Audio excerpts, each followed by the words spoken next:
Al-Mumtaz. Assalamualaikum warahmatullahi wabarakatuh. Alhamdulillahi hamdan katsiran thayyiban mubarakan fih. Salatan wa salaman daimaini mutalazimaini ala habibina wa syafi'ina wa qurrati a'yunina sayyidina wa maulana Muhammad asyrafil anbiya'i wal mursalin wa ala alihi wa ashabihi wa man sara ala nahjihi ila yaumiddin. Rabbi syrah li sadri wa yassir li amri wahlul 'uqdatam min lisani yafqahu qauli, amma ba'du. Bapak-bapak jamaah salat maghrib Musholla Al-Mumtaz, yang pada malam hari ini saya mulai kajian dengan berharap berdoa kepada Allah. Semoga bapak-bapak yang hadir di sini selalu diberi kesehatan oleh Allah Subhanahu wa taala. Tentu juga selain sehat, juga semoga kehidupannya diberkahi, keluarganya dan juga rezekinya. Dan juga semoga kita semua bisa selalu istiqomah dalam kebaikan sampai nanti kita mengakhiri hidup kita di dunia dalam keadaan terbaik, husnul khatimah, amin ya rabbal alamin. Tak lupa juga bagi para pemirsa yang hadir melalui online ya, ini ada 2 channel nih ya. Yang satu Instagram, yang satu YouTube, yang satu Facebook. Wah, ini banyak banget ya. Jangan-jangan penontonnya 1. Enggak apa-apa, yang penting kita punya catatan digitalnya ya Pak ya. Insya Allah juga tidak mengurangi dari keberkahan majelis ilmu, meskipun ada yang tidak bisa hadir di kesempatan kali ini, juga tak lupa saya doakan. Insya Allah hari ini kita akan melanjutkan tema tentang fikih muamalah berkaitan dengan uang dalam pandangan syariah, khususnya ketika kita bicara mengenai tabungan elektronik maupun kripto. Nah, ini yang jadi permasalahan hari ini. Ya. Meskipun sebelum saya membahas tentang hukumnya, saya berdoa berharap semoga bapak-bapak ini duitnya banyak dulu ya Pak ya. Kalau bahas duit kok nggak punya duit, itu kayak jurusan IPS Pak ya. Jurusannya akuntansi ngitung duit. Punya duit nggak? Nggak ada ya Pak ya. Makanya sebelum kita membahas duit, saya doakan juga Bapak semoga duitnya ada dulu. Biar kalau membahas itu kalau pusing tenang karena ada duitnya ya Pak ya. Sudah membahas pusing nggak ada duit, wah itu tambah pusing ya. Hari ini Pak, yang namanya uang itu mengalami yang namanya pergeseran ya. Meskipun pergeseran itu sesuatu yang niscaya, setidaknya nanti kita akan membahas tentang beberapa hal, mulai dari fungsi uang di dalam Islam, kemudian kaidah umum ini sudah kita bahas, kemudian tabungan, uang elektronik, dan juga kripto. Ini mirip tapi ada sedikit bedanya, khususnya bicara mengenai fikih muamalah kontemporer. Oke, ini kita sudah membahas pada pertemuan yang lalu. Nah, di dalam syariah, di dalam agama, disebut harta itu dibagi menjadi 2, ya Pak ya.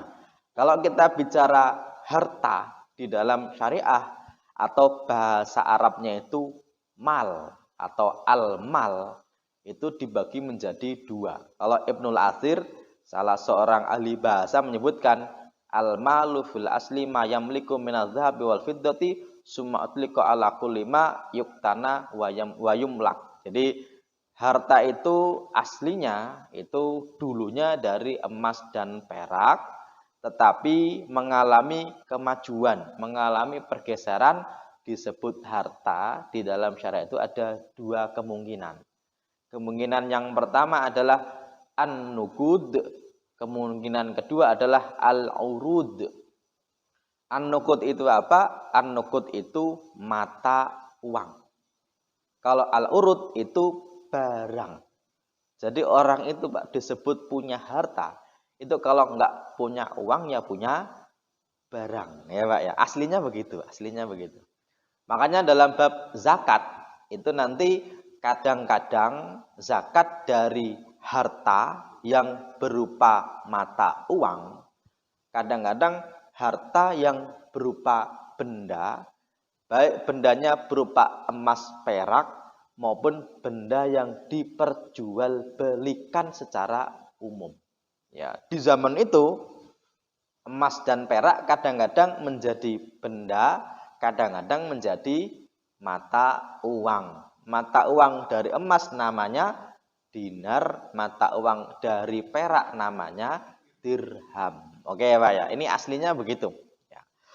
Kalau kita lihat begini, an-nuqud itu jamak dari an-naqdu secara harfiah berarti al-kashfu atau pengungkapan, yaitu mengungkap sesuatu. Arti an-nuqud secara istilah adalah sesuatu yang diterima masyarakat umum sebagai media pertukaran dan standar pengukur nilai atas barang dan jasa, baik terbuat dari barang tambang atau dari kulit atau selainnya. Itu namanya mata uang. Ya Pak ya. Hari ini mata uang berasal dari kertas. Kadang-kadang berasal dari logam.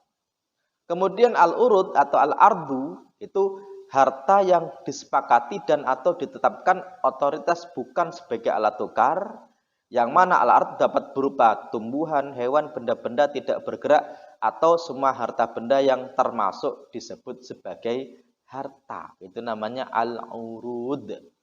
Jadi di dalam syariah memandang harta itu setidaknya dari dua hal ini. Kalau enggak dia uang, ya benda. Biasanya gitu Pak. Ya Pak ya. Oke. Nah, hari ini kalau kita bicara mengenai uang, itu dulunya disebut tukar menukar itu dari benda ke benda, namanya barter. Kemudian tambah lagi, kalau benda ke benda kadang-kadang orang itu nggak sama-sama butuh, kemudian disepakati barang yang dipakai oleh banyak orang, ya Pak ya. Aslinya dulu memakai garam, ya. Nah, dulu garam itu menjadi alat tukar, pernah ya Pak ya, meskipun kapan wawalam saya juga nggak tahu, tapi katanya Pak, salarium atau hari ini orang itu punya gajian namanya salari ya Pak ya, itu dari garam, karena garam dianggap orang semua butuh, makanya dianggap sebagai alat tukar.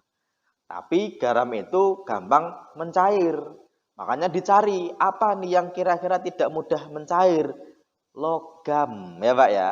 Oke, makanya kemudian berubah menjadi emas dan perak.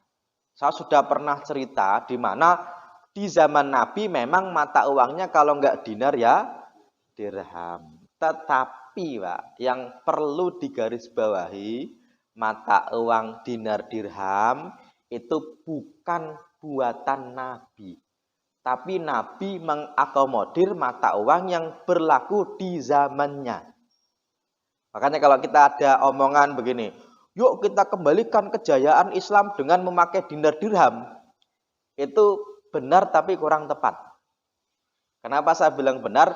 Karena memang Islam dulu di zaman Nabi memakai dinar dirham. Ya Pak ya.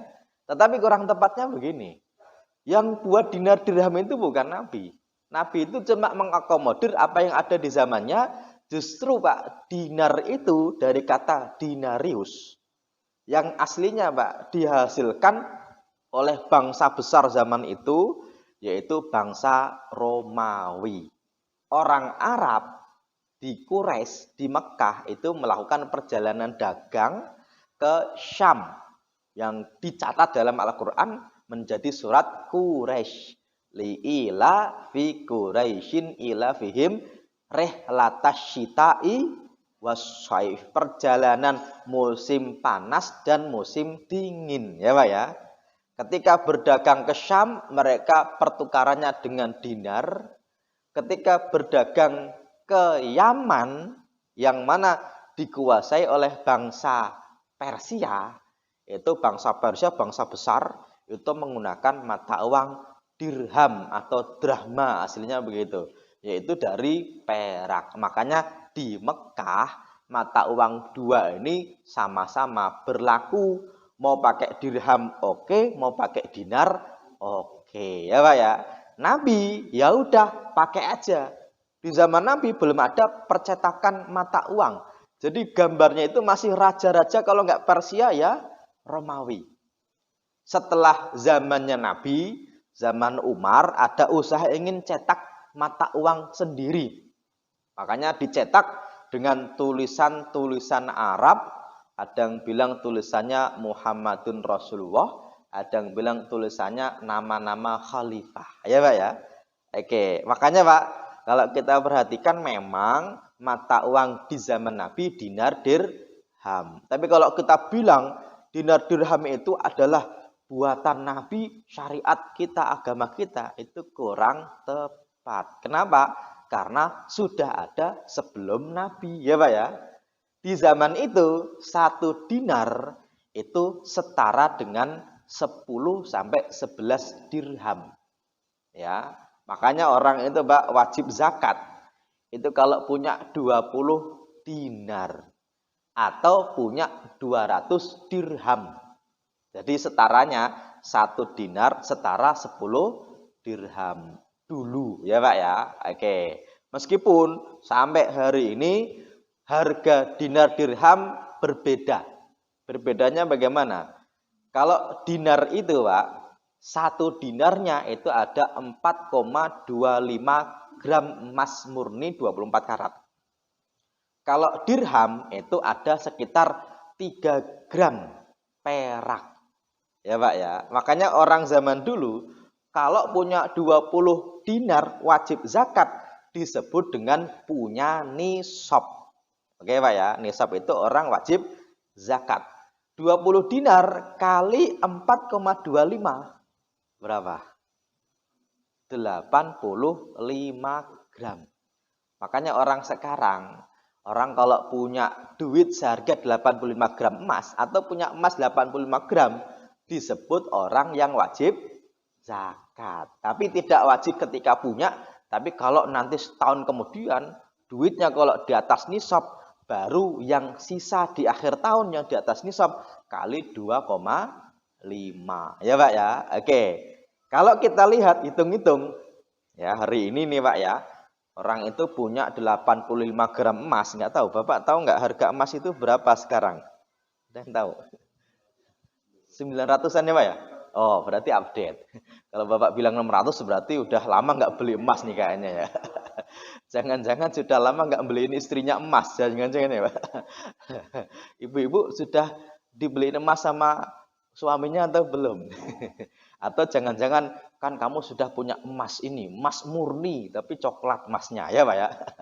Oke, kalau kita hitung-hitung Pak ya, 85 gram kalau harganya misalnya 900 ya Pak ya, 900.000 aja, itu ada 76,5 juta. Itu nisab emas. Aslinya dulu setaranya Pak itu dengan 200 dirham. Sayangnya dirham itu mengalami penurunan yang cukup signifikan ya. 200 dirham Pak, 1 dirham di Antam itu mereka juga jual dirham sekarang. Tapi sebagai bukan mata uang, sebagai barang dagangan ya Pak ya. Hari ini harganya kalau nggak salah saya pernah cek, walaupun ini mungkin fluktuatif, itu 1 dirham itu cuma 75.000 Pak. Ya, karena 3 gram perak, dan perak itu kan mengalami penurunannya Pak ya. Kalau orang itu pakai cincin perak itu nggak laku dijual Pak. Saya pernah beli perak, pernah jalan ke Bali itu ada teman, yuk kita ke pusat pembuatan perak. Saya tanya, ini nanti bisa dijual? Enggak, ya Pak ya. Berarti mengalami yang namanya perubahan. Kalau kali 75, ya 75 itu baru 15 juta. Padahal dulu 200 dinar, 200 dirham itu setara 20 dinar. Tapi sekarang perbandingannya 15 juta banding 76,5 juta. Kira-kira yang mengalami kenaikan harga itu emas atau yang mengalami penurunan harga itu perak, ya Pak ya. Nah, ternyata Pak, kalau menurut saya nih ya, yang mengalami penurunan harga itu peraknya. Emasnya mah tetap aja. Kenapa? Karena zaman Nabi 1 dinar itu bisa buat beli 1 ekor kambing, kadang-kadang dapat 2. Pinter-pinternya nawar. Ya, Urwah al-Bariki, salah seorang sahabat Nabi, pernah diminta oleh Nabi beli 1 ekor kambing untuk korban, dikasih 1 dinar. Tapi dia pinter nawar di pasar Pak, dia beli dapat 2. Sampai di jalan, ya, ternyata ada orang nawar, kambing buat siapa? Buat Nabi. Saya beli 1 boleh? Oh ya, berapa? 1 dinar kalau mau. Ya udah 1 dinar.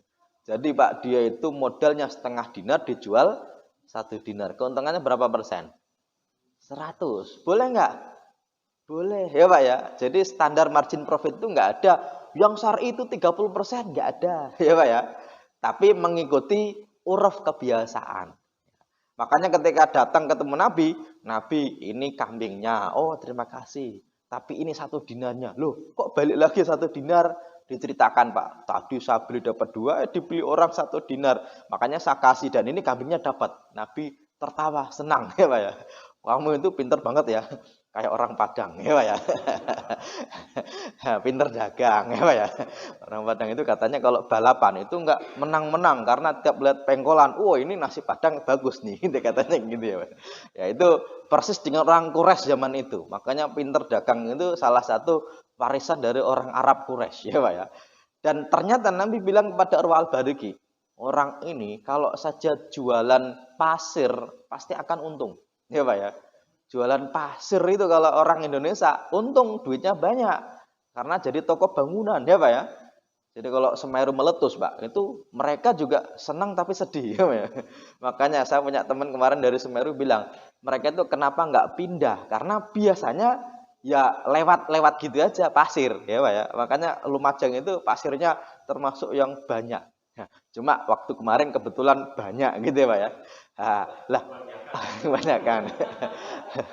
Lah, orang Arab itu kalau dibilang kalau saja dia jualan pasir akan untung, Bapak kebayang nggak? Pernah umroh ya Pak ya, dari Mekah ke Madinah kanan kiri kan padang pasir ya Pak ya. Itu kira-kira kalau orang jual pasir laku nggak Pak? Ya enggak lah, orang belakang rumah pasir semua kan gitu Pak ya. Ngapain jual pasir? Dan kalau dia jual pasir pasti akan untung. Nah, zaman dulu 1 dinar itu setara dengan 1 ekor kambing. Hari ini kira-kira berapa? 4,25 kali 900 ya Pak ya. Ya sekitar 3,5 juta lah. Dapat 1 ekor kambing ya Pak? Dapat ya Pak ya. Makanya kalau Bapak kok maharnya seperangkat alat sholat itu 5 tahun udah nggak kepake. Kalau maharnya kok 5 dinar dibayar tunai, itu tabungan ya Pak ya. Kalau nanti nggak punya duit, Dek, dinarnya gimana? Mau jual dulu nggak? Ini buat nambahin beli mobil ya Pak ya. Nah, bisa. Ini apa namanya mata uang di zaman itu. Dan ini Pak berlaku hampir-hampir sampai zaman-zaman sekarang. Makanya dulu ketika bank sentral mengeluarkan uang itu kan harus ada jaminannya ya Pak ya. Jaminannya adalah apa? Emas. Aslinya kan gitu ya. Meskipun hari ini jaminannya adalah sama-sama uang kertas. Dan jaminan uang kertas itu karena negaranya kuat gitu aja. Karena intrinsik dan nominalnya itu sangat-sangat berbeda jauh. Ya, makanya setelah ada uang kertas, dulu dijamin dengan emas, tapi sekarang dijamin dengan uang kertas juga. Hari ini uang itu Pak hampir-hampir antara kertas dengan yang tidak kertas, banyakkan yang tidak kertas. Ya, Bapak nih beli kulkas, ya Pak ya. Itu kadang-kadang Pak nggak ngeluarin duit, karena transfernya pakai HP ya Pak ya. Kok HP, kok beli? Gajian saja itu juga sekarang jarang yang pakai uang kertas ya Pak ya. Pakai transfer ya, pakai transfer itu namanya digital. Tetapi meskipun digital tetap ada apa namanya ada asetnya atau ada yang dibayarkan yaitu uang ya Pak ya. Makanya kalau kita bicara tentang uang digital, ya digital itu kan bentuknya digit gitu ya Pak ya, 0101 kan gitu ya. Itu kan ada kalanya dari uang kita tapi didigitalkan berupa tabungan, baik berupa debit maupun kredit. tapi aslinya adalah uang, gitu Pak ya. Oke. Kadang-kadang berupa uang tapi uang elektronik yang hari ini dikenal dengan e-money gitu ya. Meskipun e-money itu menjadi salah satu nama dari salah satu uang elektronik yang dilakukan oleh satu bank. Tapi Pak, e-money itu tetap aslinya adalah uang, tapi di top up. Meskipun e-money itu nanti ada yang berupa chip ya, ada yang chip basicnya chip kayak kita ketol gitu ya. Ada yang basicnya server atau server basicnya server. Contohnya apa? Ya Link aja, GoPay, OVO, itu kan basicnya apa? Server, gitu ya Pak ya. Kita nggak ada chipnya, tapi ada server online, kita bisa bayar. Tapi Pak, uang elektronik tetap ada uangnya. Ya, kita tetap top up pakai uang yang diakui oleh negara. Hari ini ada yang dianggap uang, tapi yang mengeluarkan bukan negara. Dan tidak ada jaminan barang maupun uang juga. Ya Pak ya. Dan ini yang jadi perdebatan hari ini. Kalau masih ada jaminan uangnya meskipun berupa benda lain yang dianggap seperti uang, itu tidak terjadi perdebatan. Contoh begini, Bapak lagi jalan-jalan ke daerah Jawa Tengah, itu ada Pak, satu daerah yang pengen seperti pasar tradisional zaman dulu. Ya, makanya di situ ada pohon-pohon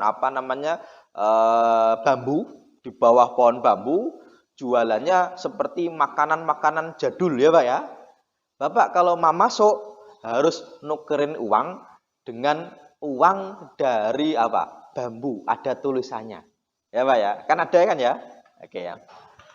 Atau kadang-kadang nggak harus ke daerah. Di Jakarta misalnya Bapak pengen makan ya, kemudian duitnya ditukar dengan poin, keliru, dengan koin ya Pak ya. Di game zone misalnya, itu kan kalau kita mau main kemudian kita nukerin uang kita dengan koin, kan di situ Pak menggunakannya nggak bisa pakai dengan uang tapi dengan koin. Tapi koin itu tetap ada jaminannya dengan uang, gitu kan. Lah kripto ini sama sekali tidak dijamin oleh benda atau uang juga.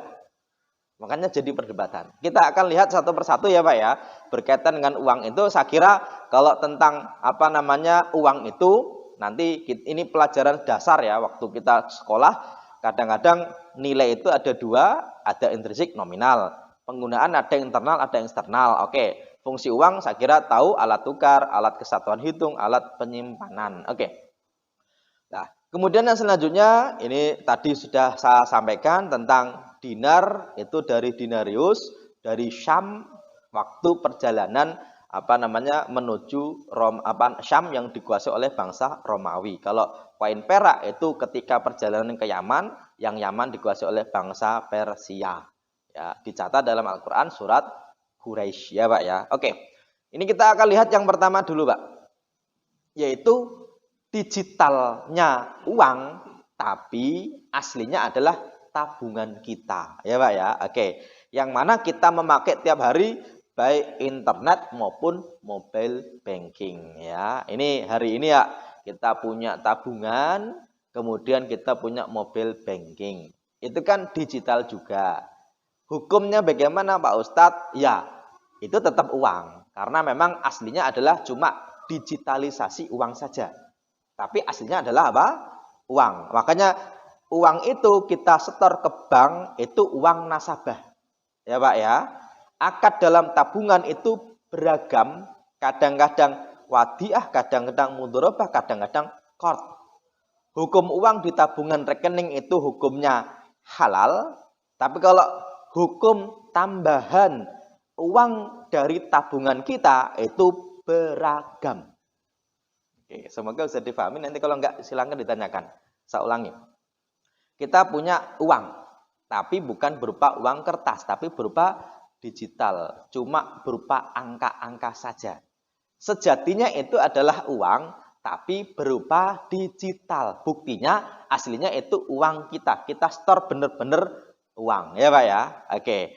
Kalau bentuknya tabungan, bagaimana hukumnya Pak Ustadz nabung di bank, yang mana bank itu mengeluarkan uang digital kita. Jawabannya, akad dari tabungan itu beragam, Pak. Ada yang akadnya wadiah, nitip doang, ya Pak ya. Ada yang akadnya mudharabah, bagi hasil, berarti uang kita Pak digunakan sama pihak bank untuk usaha. Nanti ada hasilnya kita dibagi. Ada yang akadnya adalah hutang atau qard. Pihak bank itu berhutang kepada kita. Dan kita dijanjikan nominal tertentu dari bunganya, dari yang dihasilkan dari uang kita, ya. Makanya kalau akad wadiah para ulama memperbolehkan, mudharabah para ulama memperbolehkan. Tapi kalau akadnya itu hutang piutang, ya Pak ya, kok ada tambahannya, para ulama berbeda pendapat. Ya, berbedanya bagaimana? Kebanyakan ulama bilang itu tidak boleh karena aslinya dari hutang kok ada tambahannya. Ya Pak ya, meskipun ini bukan satu suara. Ulama-ulama Mesir kebanyakan itu memperbolehkan kita naruh uang di bank kok ada duit tambahannya. Kenapa boleh? Karena sebenarnya akadnya bukan utang. Dari awal akadnya adalah bagi hasil. Cuma bedanya yang dibagi itu sudah dijelaskan di awal. Ya Pak ya.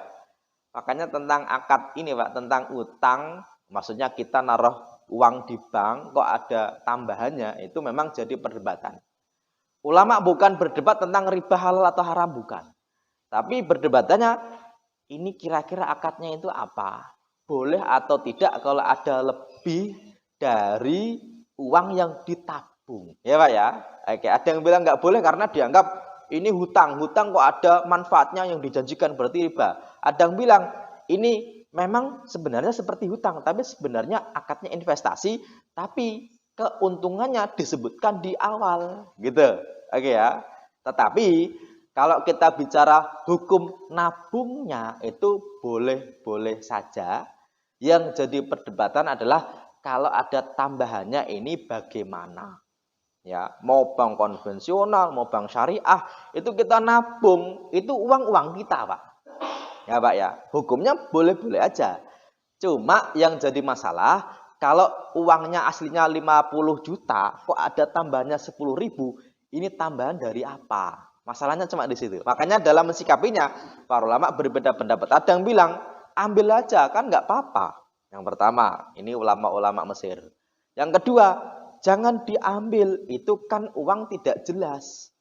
Yang ketiga, ambil aja, setelah diambil dibuang. Ya jangan, kan itu haram. Masa dibuang itu namanya mubadzir, gitu ya Pak ya. Tapi ada yang bilang ini yang paling moderat, kalaupun kita nabung kok ada tambahannya, kita hitung, kita keluarkan.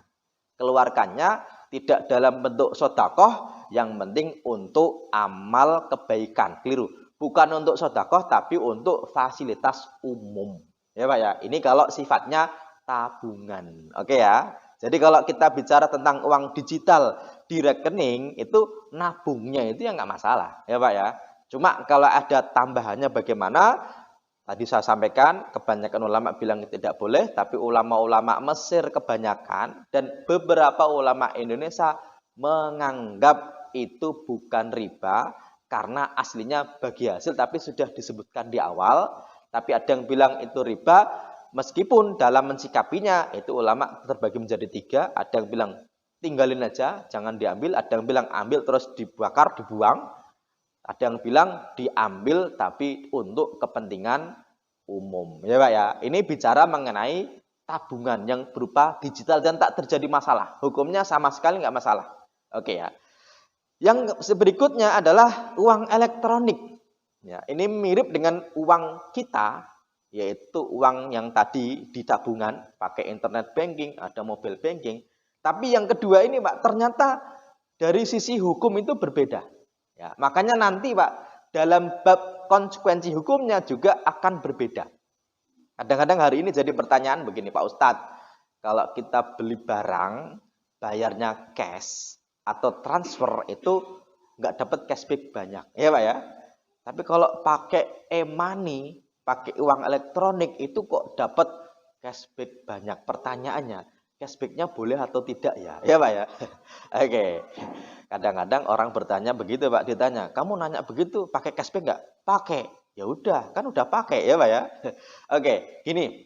Kalau kita bicara uang elektronik, yang mana e-money itu kadang-kadang kita sebut GoPay, OVO, Dana, Link Aja, dan lain sebagainya. Atau kadang-kadang kita juga pakai yang pakai chip itu, Pak. Sebenarnya, Kak, kalau kita bicara tentang hukumnya, itu berangkat dari definisi dulu. Ya, kita akan lihat definisinya begini.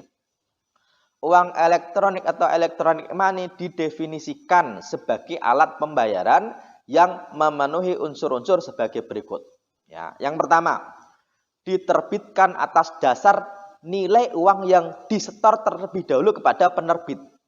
Ya, berarti aslinya Pak, e-money itu uang dari orang yang disetor kepada penerbit.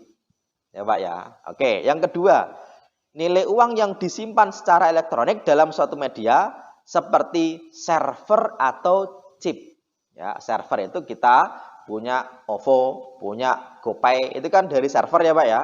Kalau berupa chip itu berupa yang pakai kartu itu. Oke. Nilai uang elektronik yang dikelola oleh penerbit, ini penting nih. Bukan merupakan simpanan. Loh, kan uang itu uang kita. Kok bukan simpanan sih? Dalam kurung, Pak. Ini maksudnya adalah tidak seperti simpanan sebagaimana dimaksud dalam undang-undang yang mengatur mengenai perbankan. Inilah berbeda. Inilah bedanya antara uang elektronik dengan uang kita yang kita tabung kemudian menjadi nominal yang didigitalkan.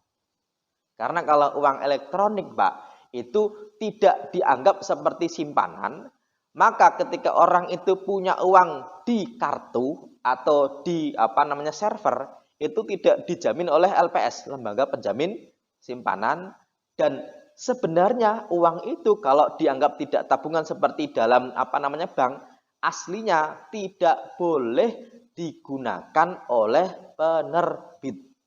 Ya Pak ya. Artinya Pak, kita Pak kalau top up ke GoPay misalnya, ke OVO misalnya, uang itu sama dia dipegang doang. Ya Pak ya, tidak boleh digunakan, tidak boleh diinvestasikan. Karena tidak seperti tabungan, seperti dalam perbankan. Makanya Pak, nanti Pak, dalam melihat hal ini sangat-sangat berbeda ketika cara pandangnya berbeda. Ya, artinya gini, kalau kita lihat karena dianggap bukan seperti simpanan di dalam tabungan dan tidak boleh digunakan oleh orang yang menerbitkan atau lembaga yang menerbitkan, berarti akadnya bukan utang piutang. Ya Pak ya, akadnya bukan utang piutang. Akadnya apa? Akadnya adalah nitip saja. Saya kasih contoh. Ya, saya Pak nih sebagai bendahara masjid, ya Pak ya, yang mana tiap Jumat itu mengumpulkan uang jamaah, saya masukin ke rekening saya. Itu Pak, akadnya itu Pak, itu saya ngutang atau saya dititipin. Titip ya Pak ya, meskipun masuk ke rekening saya. Oke ya. Kalau ternyata dititip, berarti Pak aslinya uang itu tidak boleh saya gunakan, gitu ya. Meskipun kalau masuk ke rekening saya sudah tidak bisa memisahkan mana uang masjid, mana uang saya. Yang penting kalau masjid bilang nominalnya 100 juta, saya punya uang 100 juta, meskipun nanti yang digunakan yang mana. Ya, misalnya gini, saya dapat dari masjid uang receh, kemudian saya tukerin ke orang atau saya buat belanja, itu sah-sah saja karena yang penting nominal saya dari masjid 100 juta. Kayak kan gitu Pak ya. Itu namanya titip, bukan hutang. Oke ya. Kalau ternyata akadnya adalah titip, kalau ternyata nanti Pak masjid bermuamalah dengan saya kok saya memberikan bonus, bonus itu tidak timbul dari hutang piutang, tapi dari apa? Titip. Titip itu bahasa Arabnya wadiah. Oke ya, saya ilustrasikan dengan sederhana. Nanti Pak, ini nanti sangat-sangat berbeda dalam bab hukumnya ya. Yang paling penting yang perlu dicatat, uang elektronik itu pertama memang alat pembayaran yang disetor kepada penerbit disimpan melalui server atau chip dan bukan simpanan. Ya Pak ya. Oke. Makanya hukum uang elektronik itu aslinya mengikuti hukum uang yang mana dia itu Pak sebenarnya bukan berupa simpanan dalam tanda kutip seperti simpanan ke bank, tapi berupa apa? Titipan. Gitu Pak ya. Oke. Oke. Dan ini Pak yang mengeluarkan aturan adalah BI sendiri. Artinya kalau kita bicara mengenai uang elektronik aslinya Pak mau ditulis dalam perjanjian maupun tidak itu aslinya mengikuti undang-undang dari Bank Indonesia. Ya. Dan salah satu yang ditulis nanti Bapak bisa baca sendiri ya Pak ya. Ini dari tulisan dari GoPay. Ini salah satu yang saya baca. Ini mohon maaf kalau nggak kelihatan ya. Oke, Bapak bisa baca sendiri. Ya. Di GoPay itu tulisannya begini. Jadi saya juga kelihatan dikit nih. GoPay Anda yang menampung uang elektronik Anda bukan merupakan tabungan berdasarkan pengertian hukum dan peraturan perundang-undangan yang berkaitan dengan perbankan dan tidak tunduk pada program perlindungan oleh lembaga penjamin simpanan. Oleh karenanya akun GoPay Anda tidak berhak atas setiap fitur yang umumnya melekat pada rekening bank seperti bunga dan lain sebagainya. Sebagai tambahan, GoPay bukanlah bank dan oleh karenanya layanan kami tidak dapat diartikan sebagai layanan perbankan. Oke, ini penegasan dari GoPay. Ya. Termasuk Pak, yang selanjutnya dan ini yang penting ya. Saldo GoPay Anda hanya akan kami gunakan untuk memenuhi kewajiban kepada Anda dan merchant. Saldo GoPay Anda tidak akan digunakan untuk membiayai kegiatan di luar kewajiban kami kepada Anda dan merchant. Berarti Pak, mereka benar-benar mengakui uang Anda nggak kita gunakan, tapi kita tampung ya Pak ya, dalam rangka kalau nanti bayar langsung tinggal transfer itu langsung gampang. Iya Pak ya. Berarti Pak, dari sini sebenarnya ya, uang yang kita top up itu kalau pakai uang elektronik itu bukan simpanan seperti perbankan, yaitu titipan yang oleh penerbitnya akan digunakan dalam rangka kebaikan kita ketika kita bertransaksi. Makanya kalau ditanya, Pak Ustadz, hukumnya cashback bagaimana? Hukumnya dapat diskon dari pembelian kok pembayarannya pakai GoPay bagaimana? Ya Pak ya. Kalau ada ulama yang mengatakan tidak boleh, alasannya karena top up itu dianggap seperti nabung ke bank seolah-olah itu uang tabungan. Akadnya hutang piutang. Ya Pak ya. Kalau akadnya hutang piutang, kok ada manfaat lebih dari hutang piutang, itu dianggap seperti apa? Riba. Jadi yang mengatakan tidak boleh kalau pakai GoPay, pakai OVO, kok ada tambahan lebih, itu karena dianggap top up itu seperti memberi hutang kepada penerbit. Kalau hutang itu ketika ada manfaat yang diperjanjikan ketika akad, maka dianggap seperti riba. Ya Pak ya, itu yang mengatakan tidak boleh. Tapi yang mengatakan boleh, alasannya kenapa? Alasannya uang yang kita top up itu akadnya bukan hutang piutang, tapi titip. Buktinya undang-undang BI-nya, peraturan BI-nya bilang begitu, dan para penerbit ada yang menuliskan secara langsung, ada yang tidak, dan para penerbit dengan tegas mengatakan ini tidak saya gunakan kecuali untuk kepentingan Anda. Ya Pak ya. Makanya ketika akadnya bukan hutang piutang, kok ada manfaat lebih dari uang itu? Para ulama mengatakan bukan riba karena tidak timbul dari hutang piutang. Oke Pak ya. Oke, jadi penjelasannya saya kira semoga bisa diterima. Masalah nanti Bapak gunakan yang mana, ikuti yang mana, monggo.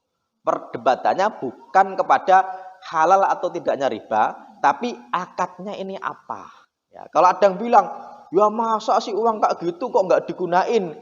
Ya itu bukan urusan kita. Ya Pak ya, kayak gini Pak. Bapak jalan-jalan sama saya, Bapak punya uang 10 juta. Ya Pak ya. Dan Bapak bilang, Pak Ustadz, ini ada uang 10 juta. Buat Pak Ustadz, tapi nitip doang. Ya Pak ya. Oke, berarti Pak ketika nitip doang, berarti uang itu bukan uang saya dan saya tidak boleh menggunakannya. Kalau ternyata di jalan Bapak makan terus saya bayarin, Pak, boleh nggak Pak? Ya boleh-boleh aja ya Pak ya. Kenapa? Ya kan Kan cuma saya pegangin doang gitu kan ya. Oke. Tapi kalau Bapak memberi utang kepada saya atau keliru, saya punya uang 10 juta, kemudian Bapak utang kepada saya, kok ketika jalan-jalan, Pak Ustadz, kan Pak Ustadz punya utang 10 juta, makan Pak Ustadz yang bayarin ya, gitu ya. Oh, berarti ada manfaat gara-gara utang. Itu para ulama mengatakan itu tidak boleh, ya Pak ya. Karena timbul dari akad utang piutang. Dan akad utang piutang itu aslinya akad sosial, maka tidak boleh dieksploitasi. Kecuali kalau biasa. Maksudnya biasa gini, Bapak ini punya utang pada saya, ya Pak ya. Dan Bapak biasa ngasih sesuatu kepada saya. Dan ngasihnya itu bukan karena utang, ya karena memang kebiasaan. Itu sah-sah saja.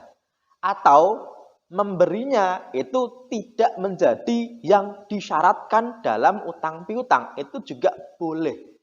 Ya. Yang tidak boleh itu ketika masuk dalam klausul perjanjian. Oke Pak ya. Kira-kira bisa dipahami nggak tentang logika hukum dari uang elektronik, bisa ya Pak ya? Menurut undang-undangnya bagaimana, dan juga menurut penerbitnya bagaimana, masalah nanti sama penerbitnya digunakan atau tidak, itu sebenarnya tidak menjadikan hukum itu berubah. Karena secara umum mereka mengatakan tidak kita gunakan. Tapi kalau masuk dalam satu rekening, kok ternyata rekening itu digunakan, ya seperti tadi, saya jadi pengurus masjid, uangnya saya gunakan, tapi rekeningnya tetap, uangnya tetap, ya itu kan nggak masalah ya Pak ya. Yang penting masjid punya uang 100 juta di rekening saya, yang mana kalau ternyata saya dapat uang receh, saya gunain dulu, tapi sudah masuk catatan, berarti itu boleh-boleh saja. Nah, kecuali kalau mau menjaga, benar-benar menjaga, Bapak bilang, wah ini nggak boleh, ini receh, ini harus dijaga karena dari jamaah. Ya monggo silahkan, ya Pak ya. Itu sebagai bentuk kehati-hatian, tapi tidak berarti lantas kalau digunakan jadi haram. Kecuali kalau Bapak nggak punya duit, adanya uang masjid, yaudah saya gunain aja, lah itu nggak boleh. Kan gitu Pak ya. Oke, kira-kira bisa dipahami ya tentang uang elektronik ini ya, dan bedanya dengan tabungan bagaimana tahu ya. Oke. Kemudian yang selanjutnya, kita insya Allah nanti sampai Isya jam berapa? Bentar lagi ya? Belum kan ya? Belum. Oke, 10 menit lagi. Oke, nanti kira-kira kalau Isya nanti kita azan dulu. Ya, nanti setelah itu tanya jawab. Kalau nanti ada pertanyaan kita lanjutkan. Kalau enggak kita sholat Isya. Oke. Nah, yang selanjutnya adalah uang kripto. Wah ini, sebenarnya Pak, aslinya kripto itu ya itu ada yang menganggap seperti mata uang, ada yang menganggap seperti benda atau komoditi. Ya, makanya nanti Pak di Indonesia itu kalau kita bicara hukum negaranya ya Pak ya, kalau dianggap mata uang nggak boleh. Tapi kalau dianggap komoditi itu diakomodir oleh Bapeti, Badan Pengawas Perdagangan Pasar Komoditi, ya Pak ya. Pasar komoditi itu yang diperdagangkan itu komoditi. Tapi nggak ada barangnya ya, makanya ini agak sedikit-sedikit buram nih kalau pasar komoditi ya. Beda dengan pasar saham. Oke, saya akan saya akan bacakan beberapa pengertian kita terhadap uang kripto ya. Meskipun ini saya tidak secara detail, tapi hanya menjelaskan. Saya kira mungkin Bapak bisa lebih tahu, tapi secara umum gini. Kripto itu sendiri dari kata kripto ya, yang aslinya ini gini Pak. Ini saya ambil dari Wikipedia secara umum saja. Aset digital yang dirancang untuk bekerja sebagai media pertukaran yang menggunakan kriptografi. Ya Pak ya. Itu kan enkripsi itu kan dilindungi kan gitu ya. Dengan grafik, dengan gambar. Meskipun gambar itu bukan berarti seperti gambar yang kita bayangkan. Yang kuat untuk mengamankan transaksi keuangan, mengontrol pencipta unit tambahan, dan memverifikasi transfer aset. Ya, ini pengertian dari uang kripto. Ya, tapi kalau aset kripto adalah komoditi tidak berwujud yang berbentuk digital aset menggunakan kriptografi, jaringannya peer-to-peer, dan buku besar yang terdistribusi untuk mengatur unit baru, menverifikasi transaksi dan mengamankan transaksi tanpa campur tangan pihak lain ya. Ini di Bapeti ini ada undang-undangnya atau ada peraturannya, yaitu nomor 5 tahun 2019 tentang teknis penyelenggaraan pasar fisik aset kripto ya Pak ya. Oke. Nah, sebenarnya Pak, masalah dari kripto itu ya, ini masalahnya gini, kalau kita bicara kriptografi ya Pak ya, aslinya kriptografi itu berangkat dari kriptologi dari bahasa Yunani, yaitu tersembunyi atau rahasia. Ya, ini artinya kripto Pak. Ya, macam-macam uang kripto itu nanti yang paling terkenal dengan valuasi yang paling tinggi adalah Bitcoin ya Pak ya. Kemudian ada Ethereum dan lain sebagainya yang jumlahnya Pak itu bisa tiap hari bertambah. Saya punya teman yang dia itu punya aset kripto, ada yang punya cryptocurrency, dia bilang sehari itu kadang-kadang Pak, dia bilang ada tambahan 5 uang kripto di dunia. Ya Pak ya. Makanya ada yang bilang, ada berita menyebutkan cryptocurrency itu ya, yang ada sampai hari ini karena semakin bertambah, itu hampir ada 200 ribuan uang kripto. Ya. Karena tidak dikeluarkan oleh negara. Ya Pak ya. Oke. Lah, yang jadi masalah gini. Ya, ini. Uang kripto itu tidak memiliki wujud fisik layaknya mata uang tunai dan terdapat hanya pada internet. Meskipun keamanannya lebih tinggi daripada sekedar internet www. Sekian. Ya, karena dia pakai blockchain yang katanya Pak, itu catatannya catatan digital yang mencatat banyak orang, buku besarnya nggak mungkin dibohongi, nggak mungkin semua orang itu bersepakat atas kebohongan. Makanya ada yang bilang kripto itu paling aman karena nggak mungkin ada kebohongan. Itu benar Pak, karena dicatat bareng-bareng, nggak mungkin ada 1 atau 2 orang atau bersama-sama kok sepakat bohong. Ya, ini blockchain-nya memang benar. Mata uang kripto tidak disimpan di bank atau e-wallet. Mata uang tersebut disimpan di sebuah sistem bernama blockchain, ya Pak ya. Mata uang digital ini tersebar dalam jaringan peer-to-peer. Jaringan ini memiliki buku akuntansi besar yang bernama blockchain yang dapat diakses oleh publik. Di dalamnya tercatat semua transaksi yang pernah dilakukan oleh seluruh pengguna Bitcoin atau yang lain sebagainya. Ya, mungkin kalau kita nggak terjun ini agak-agak gampang-gampang susah untuk memahami ya Pak ya. Oke, tapi nanti saya akan jelaskan. Transaksi menggunakan sistem ini terbuka dan bebas. Makanya Pak, inti dari kripto itu adalah terenkripsi, ya, aman. Terus desentralisasi karena tidak dikeluarkan oleh bank sentral, tapi semua orang bisa mengaksesnya dan sifatnya bebas, tergantung pasar. Ya, kalau secara hukum kapital itu benar-benar tergantung pasar. Terus masalahnya di mana? Nah ini, kalau kita bicara masalahnya Pak, ya Pak ya, oke, ini masalahnya ada 2. Ya, kalau kita bicara mengenai masalahnya ada 2. Yang pertama gini, kalau dianggap uang, ya, uang itu dikeluarkan oleh pihak yang berwenang.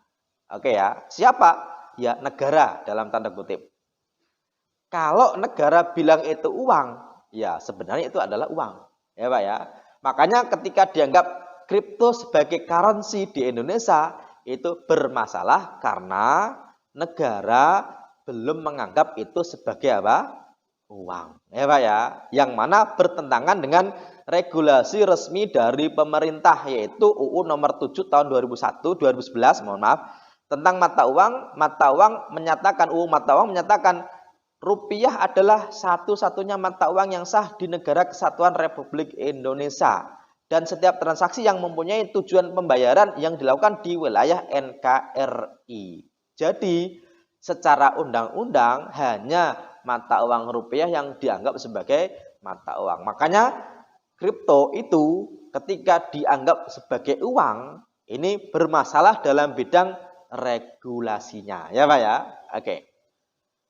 Terus gini, di Indonesia itu secara regulasi ketika menjadi uang bermasalah, tapi oleh Bapeti diakui sebagai aset digital yang bisa diperjualbelikan. Ya Pak ya? Oke. Dan aset digital itu memang aslinya Pak, nggak harus bisa dipegang. Ya Pak ya.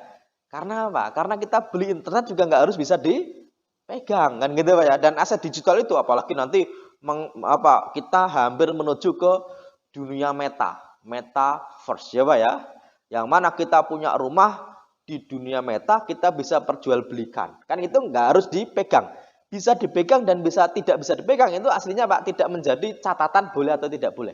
Ya. Makanya kalau kita lihat fatwanya, aslinya yang pertama mengeluarkan fatwa itu bukan MUI, bukan NU Jawa Timur, tapi dari Darul Ifta Al-Misriyah, yaitu dari Mesir. Mereka, para ulama Mesir itu mengeluarkan fatwa bahwasanya Bitcoin dalam tanda kutip yang menjadi salah satu uang kripto itu dianggap tidak seperti barang karena barangnya tidak ada dan sangat mungkin ada gharar, ketidakjelasan, ada doror, ada bahaya yang timbul. Kenapa? Kalau tiap orang kok bisa membuat mata uang, berarti nggak ada yang dianggap sebagai mata uang, ya Pak ya? Oke, mungkin karena sudah azan, kita azan dulu mungkin ya. Insya Allah nanti saya akan bacakan tentang fatwa dari Darul Ifta yang diadopsi oleh MUI dan lain sebagainya. Oke, kita dengarkan azan dulu, sembari setelah itu nanti kita buka tanya jawab dan saya lanjutkan sedikit. Tadi yang sempat tertunda, kalau kita bicara mengenai hukumnya, ya, kripto itu sendiri, para ulama membagi menjadi dua kemungkinan.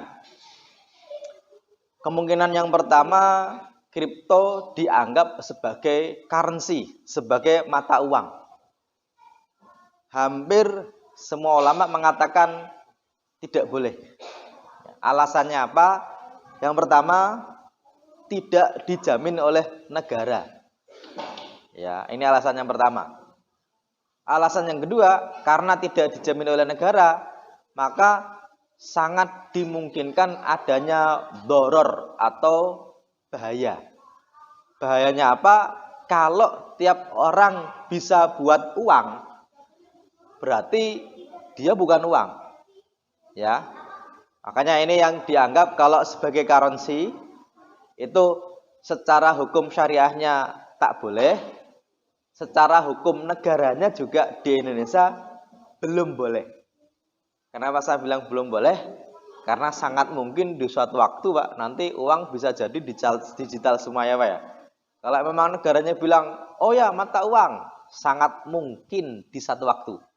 Ya, tapi kalau untuk hari ini secara syariah, kalau dianggap sebagai mata uang, belum memenuhi unsur dijamin oleh negara. Dan undang-undangnya menyebutkan tidak boleh. Oke. Tapi kalau sebagai aset komoditi yang diperjualbelikan bagaimana?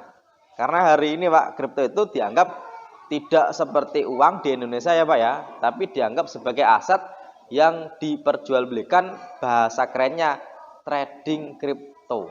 Ya, Bapak ini kalau buka Facebook saja, itu salah satu iklannya itu jual beli kripto ya Pak ya. Trading kripto. Ya kalau diperjualbelikan bagaimana? Kalau pakai hukum negara itu sudah diperbolehkan, setidaknya dijamin oleh Bapeti. Ya, Badan Pengawas Perdagangan Pasar Modal. Pasar Komoditi. Ya, dianggap sebagai salah satu aset digital. Ya. Tetapi secara syariah, Darul Ifta Al-Misriyah sudah mengeluarkan fatwa lebih dulu daripada MUI. MUI sudah mengeluarkan fatwa sebulan setelahnya. Jawa Timur, PWNU Jawa Timur, ya Pak ya, itu juga mengeluarkan fatwa bahwasanya tidak boleh.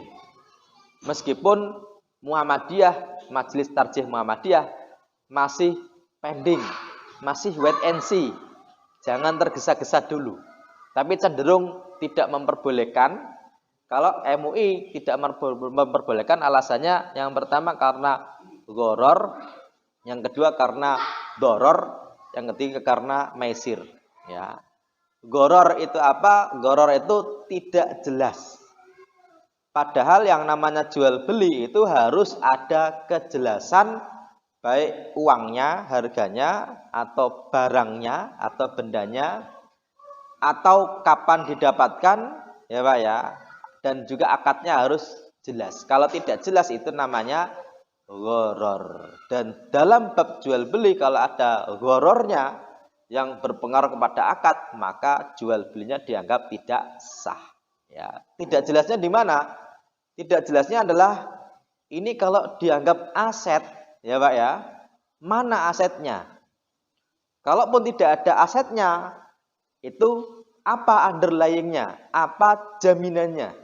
Kalau yang digital tadi Pak, uang kita di tabungan, kemudian uang elektronik kan ada jaminannya yaitu uang yang distorkan kan gitu Pak ya. Kalau ini benar-benar tidak ada underlyingnya, benar-benar digital dan tidak bisa difisikkan. Makanya ada gharar di situ, ketidakjelasan barang. Oke ya. Yang jual beli biasa saja kalau ada gharar itu jual belinya tidak boleh, Pak. Contohnya apa? Jual beli rumah, tapi bendanya tidak jelas di mana, ya Pak ya.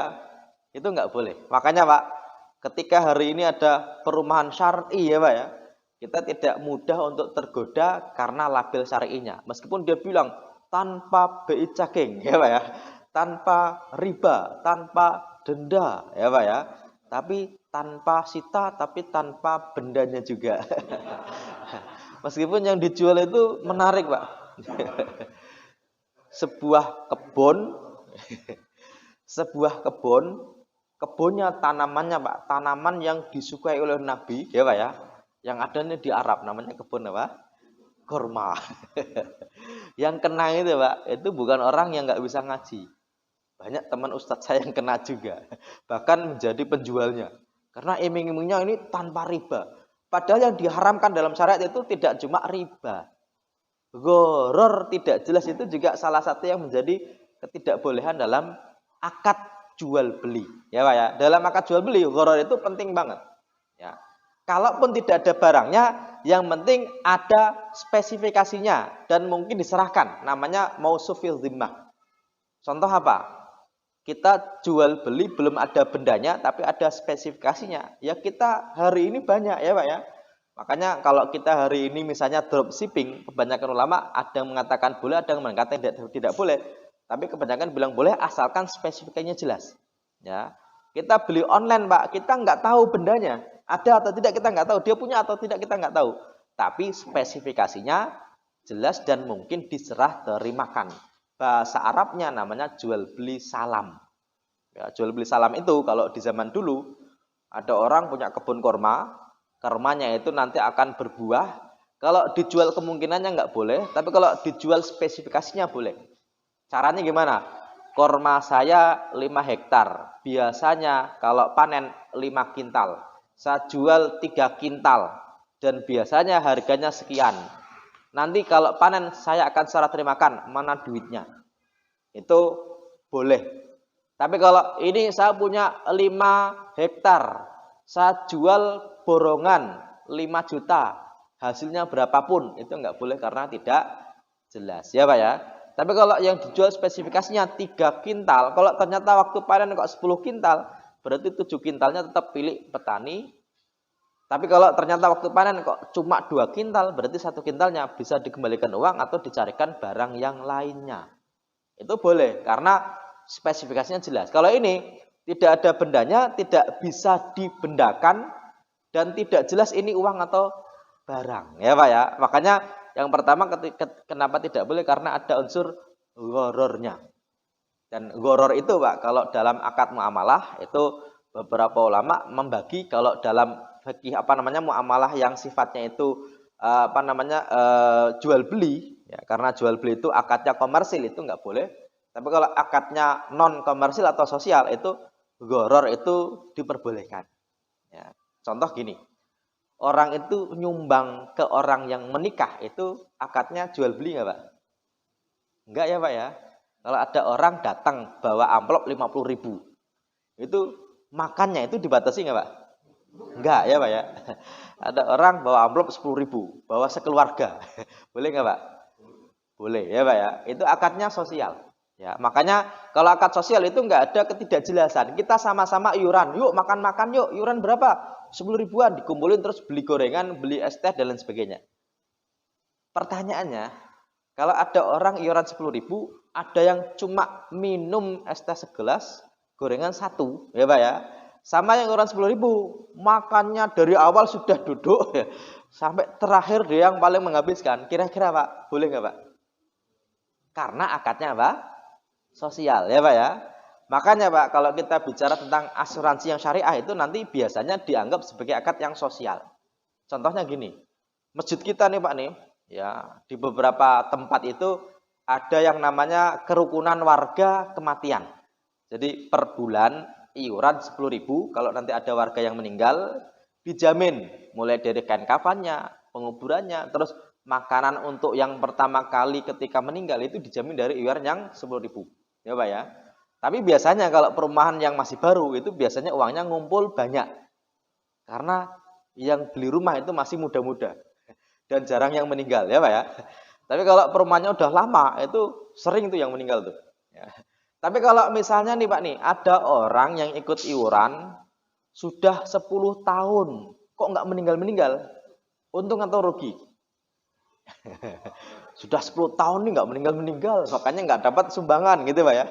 Ada orang yang baru ikut 2 bulan, baru ikut 2 bulan berarti baru iuran 20.000, meninggal. Oh dia untung ya, baru ikut 2 bulan udah meninggal ya Pak ya. Kalau akadnya sosial itu nggak masalah. Akadnya apa? Sosial. Makanya kalau akadnya komersil jual beli harus jelas, tidak boleh ada kejelasan. Termasuk ulama-ulama hari ini Pak, Ustadz-ustadz hari ini juga mempermasalahkan ketika akadnya jual belinya jual beli makanan, makannya sepuasnya tapi bayarnya seikhlasnya. Itu Pak, kalau dianggap akadnya jual beli itu tidak boleh. Karena jual beli harus apa? Jelas, dan Nabi nahan nabiyu an bai'il ghorori. Jual beli ghoror itu tidak boleh. Tapi kalau akadnya sosial, monggo silakan. Meskipun kata jual beli itu jadi daya tarik saja ya Pak ya. Kalau akadnya adalah sosial tapi hanya cuma daya tarik itu nggak masalah. Meskipun dalam akad itu Pak, yang dihukumi itu bukan kata-katanya tapi akad yang terkandung di dalamnya. Ya, contoh gini Pak. Ada masjid nih buat kalender. Ya, harganya 50.000. Tapi bilangnya jamaah yang mau kalender infak 50.000. Pertanyaannya, itu infak atau jual beli Pak? Nah, kan gitu Pak ya. Kata infak ini kan debatable ya. Karena ada juga yang saya pernah cerita, ada masjid itu punya parkiran. Di kartu parkirnya tulisannya motor sejam pertama infak 2.000 ya Pak ya. Mobil sejam pertama infak 3.000. Kalau Bapak nggak infak boleh nggak Pak? Harusnya boleh gitu ya. Kecuali kalau tulisannya infak, iuran paksa gitu ya. Berarti Bapak dipaksa untuk iuran lah, itu harus gitu ya. Kalau infak kok dipaksa ya berarti bukan infak gitu ya. Tetapi yang dihukumi adalah yang terkandung di dalamnya. Makanya kalau akadnya jual beli harus ada kejelasan ya Pak ya. Termasuk Bapak masuk ke pemancingan. Kalau jual beli kok jual beli ikan, nggak boleh Pak. 20.000 tapi yang dapat yaitu yang dimiliki. Kalau jual belinya jual beli ikan ya Pak ya. Tapi kalau yang masuknya itu bayar mau cuma duduk doang, mau mancing tapi dapat bonus ikan, berarti yang dibeli bukan ikannya, tapi fasilitas untuk masuknya. Adapun dapat bonus ikan itu sudah bukan asli akad tapi akad turunan. Dan dalam akad turunan kalau tidak jelas nggak masalah. Ya, makanya kalau kita masuk ke Ancol, Pak, masuk ke Dufan, bayarnya sama, tapi kadang-kadang ada yang cuma pipis doang, ya Pak ya. Boleh nggak? Ini orang kaya Pak ya, mau pipis ke Dufan dulu gitu kan. Orang kaya kan bebas kan gitu ya. Nah, boleh nggak? Yang kita beli bukan satu persatu tapi akses untuk masuk. Ya, adapun nanti dapat ikannya itu tambahan, dan itu kalau diambil monggo, kalau nggak masalah, itu nggak masalah. Tapi kalau yang diperjualbelikan adalah ikannya, itu harus jelas. Dan jual beli kalau ada gharar, itu kebanyakan ulama tidak memperbolehkan. Dan masalah kripto itu ada gharar tidak jelas. Tidak jelasnya apa? Ini benda atau uang? Kalau uang kok nggak boleh oleh negara, kalau benda, mana bendanya, bisa diserah terimakan atau tidak, terus yang mengeluarkan siapa, batasannya bagaimana, itu tidak jelas. Atau yang kedua yaitu doror. Doror itu menimbulkan efek bahaya. Bahayanya apa? Ya tadi, sebenarnya Pak, itu tidak ada bendanya. Ya Pak ya. Kalau keamanannya iya. Tapi keamanan doang itu tidak menjadikan benda itu lantas boleh diperjualbelikan. Oke ya. Doror itu kenapa dianggap bahaya? Karena ada orang yang akan tertipu ketika dia beli dan ini tidak jelas. Ya, ini alasan yang mengatakan tidak boleh. Yang ketiga ada unsur maisir atau perjudian. Karena apa? Ya karena kapan naiknya, kapan turunnya ini kan tidak jelas banget. Masa cuma gara-gara tweet doang itu lantas jadi mahal, lantas jadi murah. Makanya kalau MUI jelas nggak boleh, NU Jawa Timur jelas tidak boleh. Kalau NU Jawa Tengah sama Jogja masih pending, Muhammadiyah masih pending. Kita lihat dulu. Tetapi lebih bagus kalau nanti dulu dihindari. Itu ya. Oke, karena kadang-kadang masalah muamalah itu nggak selalu hanya cuma cuan doang, tapi juga ada ketidakjelasan yang nanti berpengaruh. Kalau tidak jelas itu kalau bisa dihindari. Tapi kalaupun ada yang punya, ya Pak ya, sebagai sebuah aset, ya keharamannya itu tidak seperti memiliki apa? Sabu-sabu. Ya. Maksudnya gini, kalau ada orang punya, ya tidak lantas, kamu berarti punya benda haram. Enggak, karena keharamannya pun diperselisihkan, diperdebatkan. Kan gitu Pak ya? Karena keharamannya itu tidak seperti benda yang haram. Bapak juga harus tahu, kenapa? Karena gini Pak, keharaman sesuatu hal itu juga nanti tidak selalu sama. Ya Pak ya, ada yang haram yang sepakat. Contohnya apa? Daging babi, haram sepakat. Tapi kopi luwak, ada yang bilang haram, ada yang bilang tidak, ya Pak ya. Tapi kepiting, ada yang bilang haram, ada yang bilang tidak. Kalau ada orang yang bilang haram nggak makan kepiting, monggo silahkan. Tapi kalau ada yang bilang tidak haram makan babi, ya nggak bisa. Meskipun dia punya alasan, ini tadi nyembelihnya baca bismillah Pak Ustadz. Misalnya ya Pak ya. Dan sebelum dimasak itu dicuci 7 kali, salah satunya dengan debu. Wah. Ya enggak, karena keharamannya disepakati. Makanya dalam bicara halal haram juga kita harus bisa membedakan mana yang disepakati, mana yang tidak. Ya, termasuk ketika ada orang, ya Pak ya, yang dia bermuamalah dengan bank konvensional misalnya, itu tidak lantas, berarti kamu menghalalkan riba. Enggak, karena kita berdebatnya bukan riba halal atau tidak, berdebatnya adalah sebenarnya adanya tambahan dari yang kita tabung itu riba atau tidak, perdebatannya di situ. Ya Pak ya, oke ya. Tapi kalau dalam bab muamalah, kalau kita ambil hati-hatinya, kita hindari yang tidak jelas itu yang paling bagus. Oke Pak ya. Oke, saya kira sebelum saya akhiri, ada tanya jawabnya atau ada yang ingin ditanyakan atau ingin dikonfirmasi dari apa yang saya sampaikan dari awal sampai hari ini, sampai terakhir tadi, ada atau tidak, silahkan. Kira-kira ada atau tidak?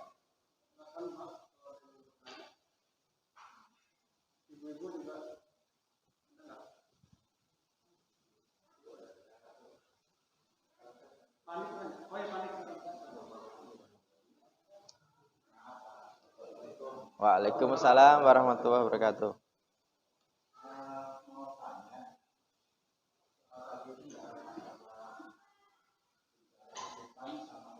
Siap.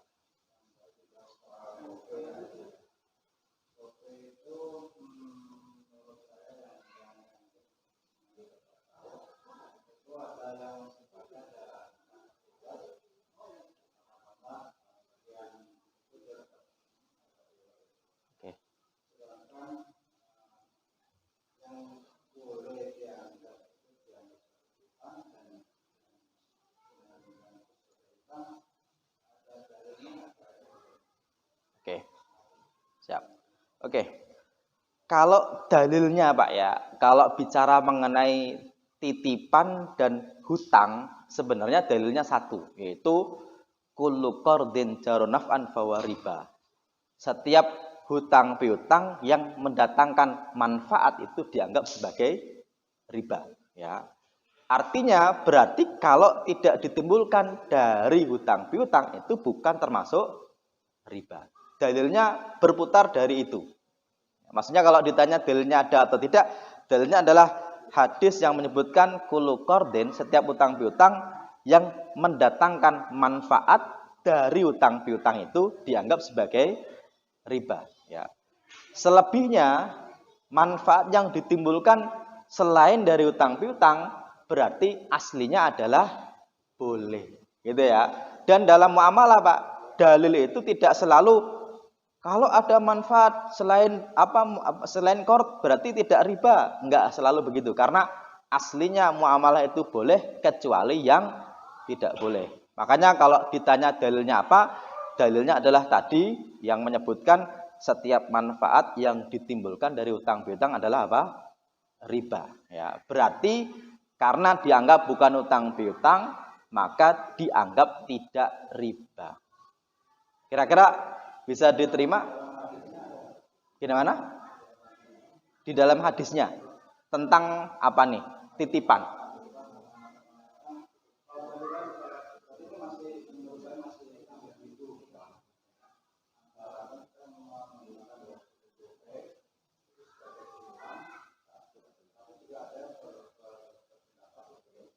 Siap.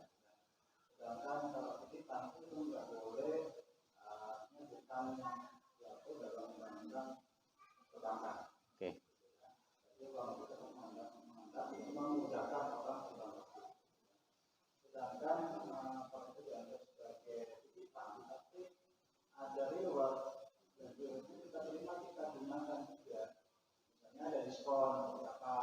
Nah, betul.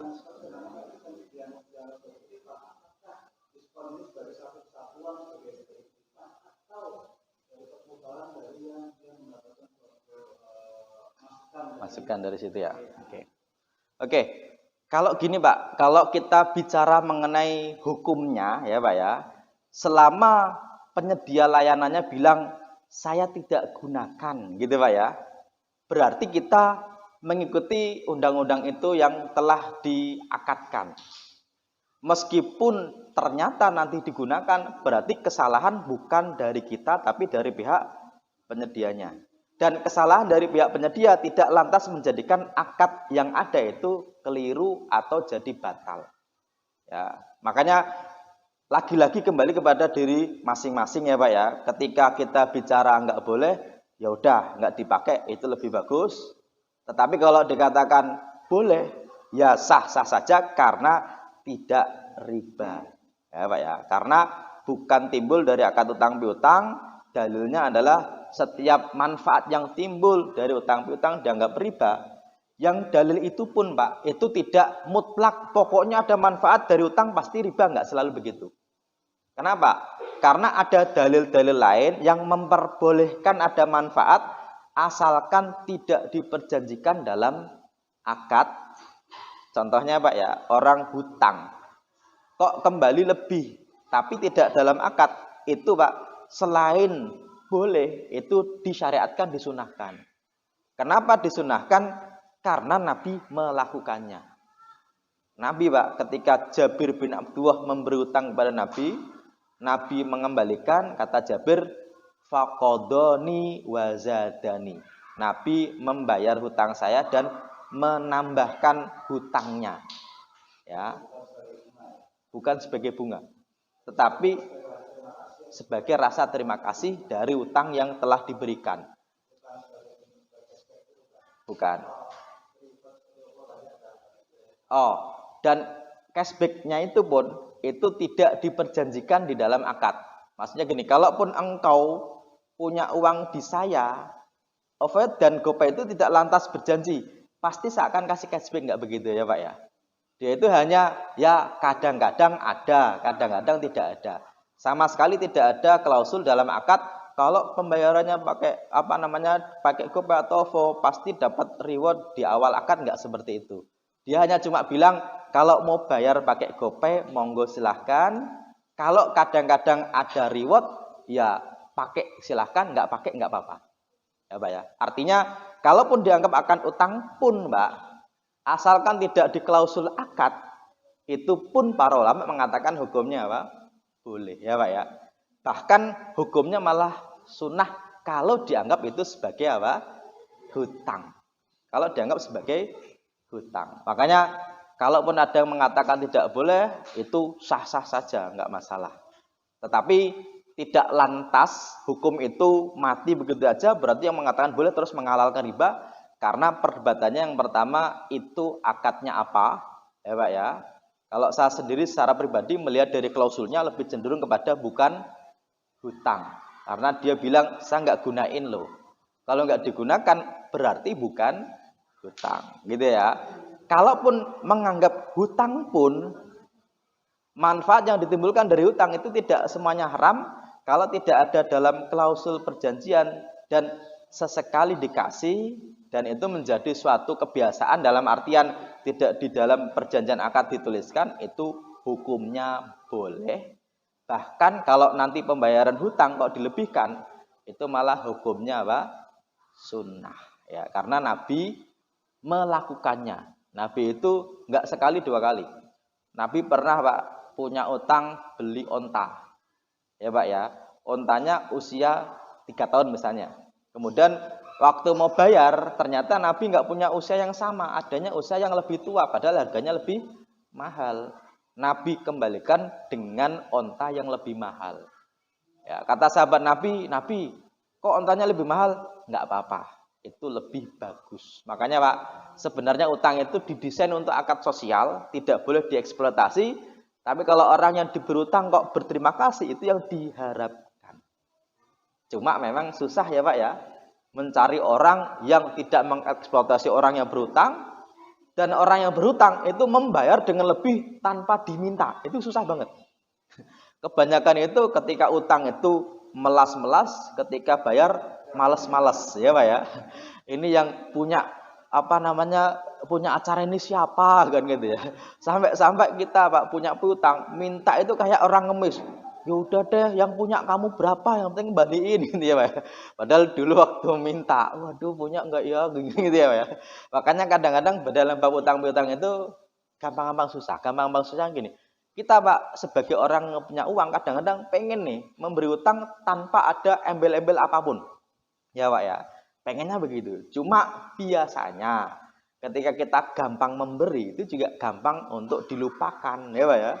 Biasanya begitu. Dan ini menjadi masalah tersendiri. Masalah tersendirinya apa? Ya, yang memberi hutang tanpa ada bunga, tanpa ada embel-embel apapun itu jarang, ya Pak ya. Kalaupun ada malah dimanfaatkan oleh orang yang berhutang. Ya kan gitu ya. Oke. Sikap tegas.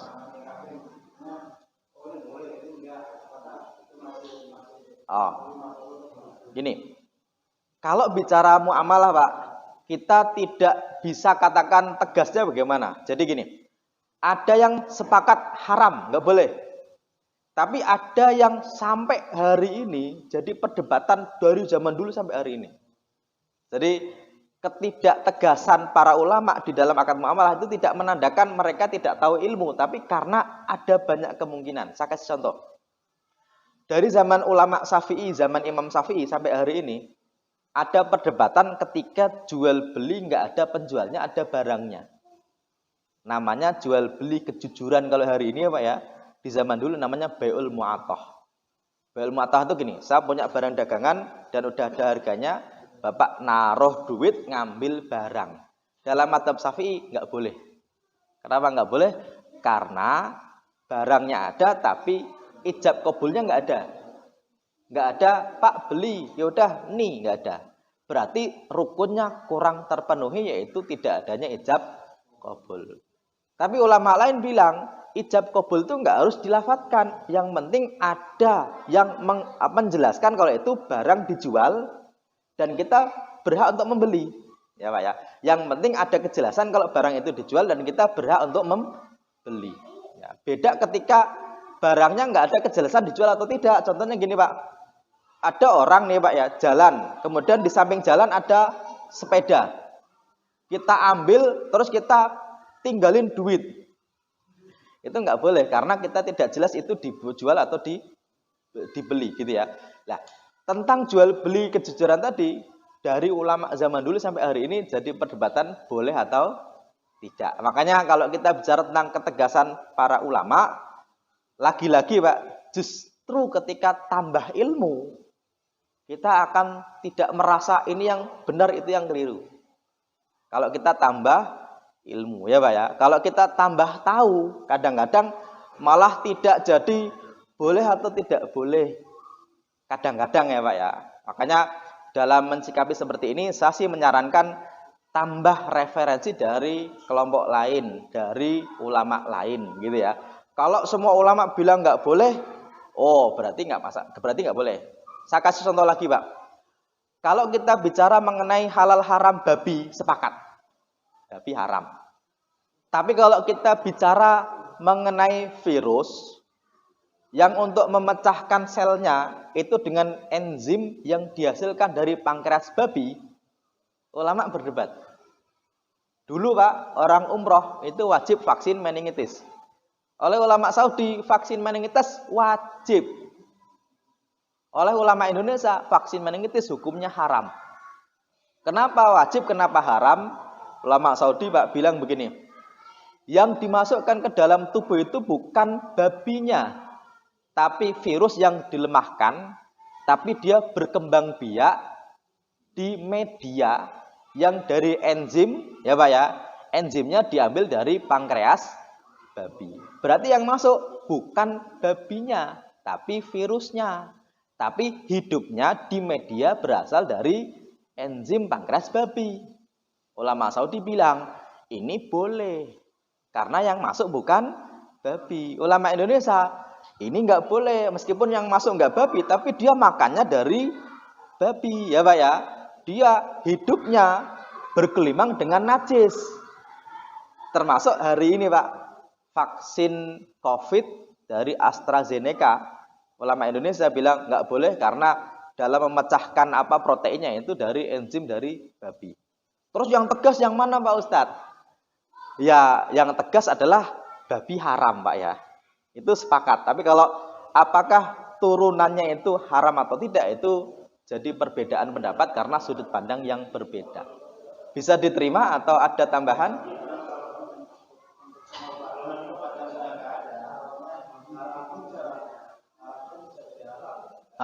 Itu kalau fatwa tentang vaksin salah satunya itu. Tapi kalau meningitis ternyata ada enzim selain dari babi dan ini jadi perdebatan, ya Pak ya. Kayak gini. Lele itu kan halal.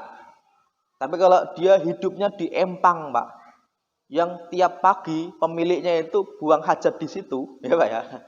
Nah, nggak cuma pemiliknya, kadang-kadang di pesantren, Pak. Pesantren itu punya empang, anak santrinya kalau pagi di situ, sorenya lelenya dimakan, ya Pak ya. Pertanyaannya lelenya halal atau haram, kan gitu Pak ya. Nah, di sini jadi perdebatan bukan masalah makan kotoran, tapi hewan ini makannya apa, termasuk virus. Virus itu yang masuk ke tubuh, itu bukan babinya, tapi dia hidupnya di media yang aslinya dari enzim babi. Pertanyaannya, yang tegas yang mana? Ya ini, lagi-lagi perbedaannya bukan dalam bab halal haramnya babi, tapi virus ini apakah najis atau tidak, apakah mengandung babi atau tidak, gitu Pak ya. Oke, termasuk di Indonesia Pak.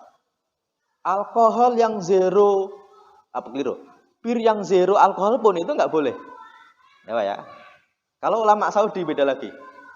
Mereka itu Pak, fatwanya resmi ya Pak ya. Kalau bir ada 2%, 3%, itu kalau nggak mabuk, itu nggak apa-apa. Waduh, berarti boleh dong 2%, 3%, ya Pak ya. Itu fatwanya Pak. Terus yang tegas yang mana? Enggak, gini. Kalau yang memabukkan dari khamar sepakat haram iya. Tapi kalau ada sedikit alkoholnya tapi nggak mabuk, haram atau tidak, itu masalahnya bukan mabuk atau tidak, tapi digolongkan yang haram atau tidak, ini jadi perdebatan. Dan kebanyakan dalam muamalah itu perdebatannya dalam bab yang sifatnya debatable tadi. Ya, kalau yang sepakat-sepakat sih biasanya nggak berdebat. Kira-kira begitu ya Pak ya. Oke. Semoga bisa diterima jawabannya dan barangkali ada jemaah lain yang ingin mengkonfirmasi atau ingin bertanya silakan. Ya, silakan.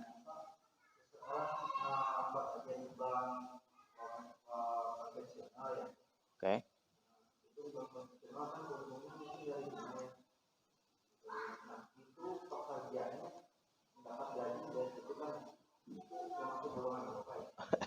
Oh ini pertanyaan ini, waduh. Ini jadi Kalau bilang haram nanti suruh resign ya. Oke. Emang ini jadi perdebatan sampai hari ini karena bank sendiri sampai hari ini tidak kata final nggak boleh. Ulama Indonesia saja Pak, itu juga dari dulu sampai hari ini jadi perdebatan. Kalau di Bandung itu ada Persis Persatuan Islam Pak, itu punya ulama besar namanya Ahasan. Ahasan itu termasuk yang mengatakan bunga bank itu boleh karena tidak riba yang diharamkan. Ya, karena bukan at'afan mudha'afah, dianggap riba itu kayak pinjol itu hari ini Pak. Oleh orang yang mengatakan apa? Boleh. Ulama-ulama Mesir sampai hari ini itu mereka nggak ada bank syariah, nggak ada bank konvensional.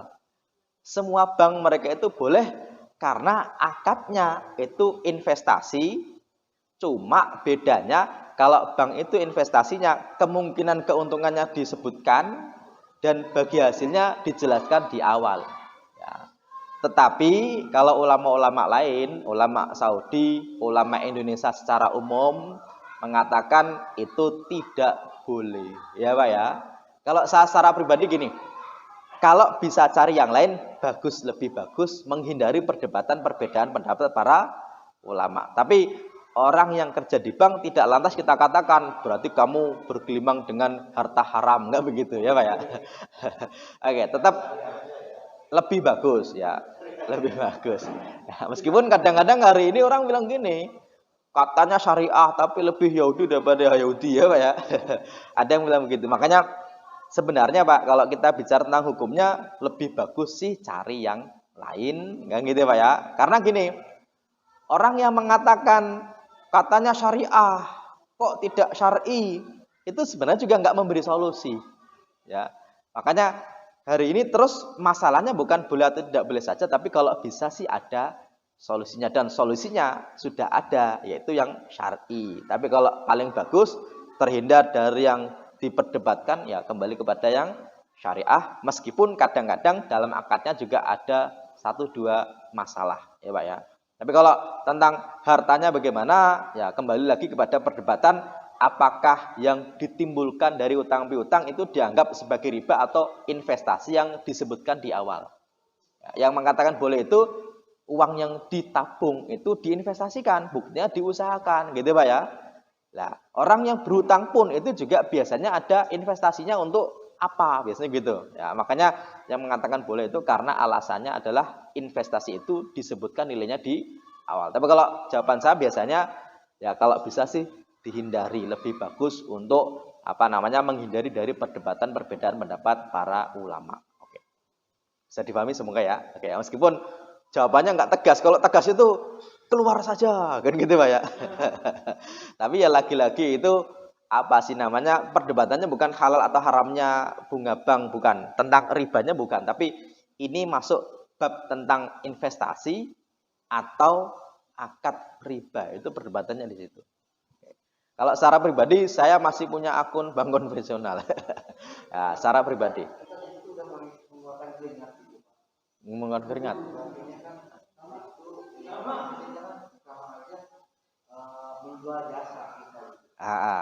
Ya itu makanya kalau kita lihat sebenarnya akadnya saja yang kalau bisa diganti itu lebih bagus gitu ya. Kan akadnya doang yang diganti. Akad itu Pak mempengaruhi dari halal haramnya jual beli. Jangan dikira cuma diganti akad terus cuma akad doang, enggak. Kita nih Pak nih ya, ketemu sama bapak-bapak. Dia punya anak perempuan. Dia bilang, "Nak, saya punya anak perempuan, anakku saya jual kepada kamu. Berapa harganya? 5 juta." Kan gitu Pak ya. Ada 2 saksi, sah. Itu Pak akadnya jual beli, ada duitnya, ada saksinya. Itu enggak sah Pak. Tapi kalau sang bapak tadi bilang ke anak muda tadi, "Nak, kamu mau enggak nikah dengan anakku?" "Mau." "Maharnya berapa?" 5 juta. "Ya udah, kamu saya nikahkan, saya terima. Ini 5 jutanya, saksinya sah. Berarti akadnya apa? Nikah. Sah enggak? Sah, kan gitu Pak ya. Tadi akadnya yang pertama jual beli meskipun mirip. Sama-sama ada akad, yang satu akadnya nikah, yang satu jual beli. Oke. Semoga bisa diterima jawabannya karena debatable juga nih sampai hari ini ya Pak ya. Tapi kalau secara pribadi saya lebih cenderung kepada ya dihindari sebagai bentuk kehati-hatian. Tapi kalau ulama Mesir mereka tegas. boleh. Ulama Saudi mereka tegas, tidak boleh. Kan gitu ya. Terus kita nyari yang tegas yang mana? Mesir atau Saudi? Ya bukan karena Saudi terus pasti lebih benar, enggak ya. Karena perdebatannya adalah ini sebenarnya akadnya itu apa sih? Apakah termasuk riba yang diharamkan enggak sih? Itu jadi perdebatan. Semoga bisa dipahami. Oke. Cukup, saya kira sudah cukup ya. Ini nasinya nanti jadi apa namanya dingin nanti ya. Oke ya. Dan rumah saya cukup jauh nih ya. Oke, semoga bisa difahami dan juga kita bisa ambil manfaatnya. Dan insya Allah saya doakan juga semoga Bapak Ibu semuanya selalu dalam keadaan sehat, diberkahi kehidupannya dan juga berkah rezekinya. Saya kembalikan kepada moderator untuk mengakhiri kajian kita kali ini. Dari saya, Assalamualaikum warahmatullahi wabarakatuh.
Al-Mumtaz.